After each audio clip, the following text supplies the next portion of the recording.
আজকে আমরা এই ভিডিওতে জানতে চলেছি 2025 সাল অনুযায়ী বাংলাদেশের শীর্ষ 5 জন ধনী ইউটিউবার সম্পর্কে। তারা কত সালে ইউটিউব যাত্রা শুরু করেছে, বর্তমানে তাদের মাসিক ইনকাম কত, এই সব কিছু নিয়ে আজকের ভিডিওটি সাজানো হয়েছে। আজকের এই ভিডিওতে ফুড ব্লগার রয়েছে, টেক ব্লগার রয়েছে, এন্টারটেইনমেন্ট ব্লগার রয়েছে, আরো অনেকে রয়েছে। ভিডিওটা শুরু করার আগে আরো একটা কথা বলে রাখি, এখানে যতগুলো তথ্য নেওয়া হয়েছে সবগুলো তথ্য অনলাইন থেকে নেওয়া হয়েছে। আর বাংলাদেশিদের তথ্য তেমন একটা অনলাইনে পাওয়া যায় না, তাই তথ্যগুলো 100% সঠিক নাও হতে পারে। তো চলুন ভিডিওটা শুরু করা যাক। 5 নাম্বার স্থানে রয়েছে টেক ব্লগার। বাংলাদেশের টেক ব্লগারের কথা বলতে গেলে প্রথমেই স্যামজনের নাম চলে আসে। তার চ্যানেলে মোবাইল এবং গ্যাজেট রিলেটেড ভিডিও আপলোড করা হয়, আর তার এই ভিডিও মানুষ অনেক পছন্দ করে। আর আমরা কোনো মোবাইল বা কোনো গ্যাজেট কেনার আগে আমরা ইউটিউবে সার্চ করে থাকি সেই গ্যাজেটের নাম এবং সেই মোবাইলের নাম। তখন আমরা কম বেশি স্যামজনের ভিডিও নিশ্চয়ই দেখেছি। তিনি ইউটিউবে যাত্রা শুরু করেছেন 2015 সালে। বর্তমানে তার চ্যানেল সাবস্ক্রাইবার সংখ্যা রয়েছে 38 লাখেরও বেশি। বর্তমানে তিনি ইউটিউব থেকে ইনকাম করে থাকেন প্রতি মাসে $4800, যা বাংলাদেশি টাকায় 6 লক্ষ টাকা। 4 নাম্বার স্থানে রয়েছে ফুড ব্লগার। বর্তমানে বাংলাদেশের ফেমাস ফুড ব্লগারের কথা বলতে গেলে বাংলাদেশি ফুড রিভিউ এর কথা চলে আসে, কারণ তিনি ফুড ব্লগিং এর মাধ্যমে ইউটিউব এবং ফেসবুকে বেশ জনপ্রিয়।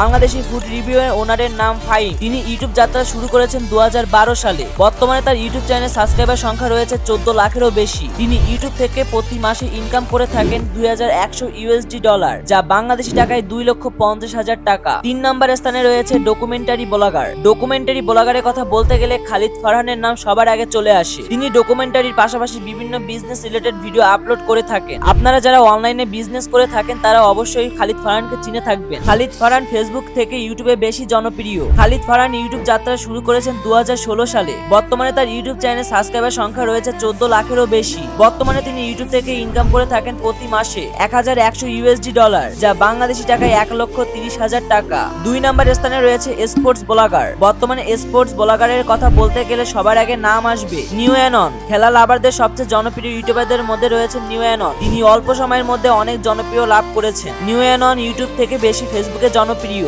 নিউ অ্যানন ইউটিউব যাত্রা শুরু করেছেন 2020 সালে। বর্তমানে তার চ্যানেল সাবস্ক্রাইবার সংখ্যা রয়েছে 3 লাখেরও বেশি। বর্তমানে তিনি ইউটিউব থেকে ইনকাম করে থাকেন প্রতি মাসে $730, যা বাংলাদেশি টাকায় 90,000 টাকা। 1 নাম্বার স্থানে রয়েছে এন্টারটেইনমেন্ট ব্লগার। এন্টারটেইনমেন্ট ব্লগারের কথা বলতে গেলে প্রথমেই আসবে রাকিব হোসেনের কথা। বাংলাদেশের জনপ্রিয় এন্টারটেইনমেন্ট ব্লগার রাকিব হোসেন। বর্তমানে রাকিব হোসেনের জনপ্রিয় অনেক বেশি। রাকিব হোসেন ব্লগিং এর মাধ্যমে ডায়মন্ড প্লে বাটনও পেয়ে গেছে। Rakib Hossain YouTube, Facebook, TikTok, Instagram সব জায়গায় অনেক জনপ্রিয়। রাকিব হোসেন ইউটিউব যাত্রা শুরু করেন 2015 সালে। বর্তমানে তার ইউটিউব চ্যানেলে সাবস্ক্রাইবার সংখ্যা রয়েছে 19 মিলিয়ন। বর্তমানে তিনি ইউটিউব থেকে ইনকাম করে থাকেন প্রতি মাসে $67,000, যা বাংলাদেশি টাকায় 80 লক্ষ টাকা। তো আজকের মতন এই পর্যন্ত। যদি ভিডিওটা ভালো লেগে থাকে তাহলে চ্যানেলটি অবশ্যই সাবস্ক্রাইব করে পাশেই থাকবে। দেখা হবে আবারও কোনো নতুন ভিডিওতে। ধন্যবাদ।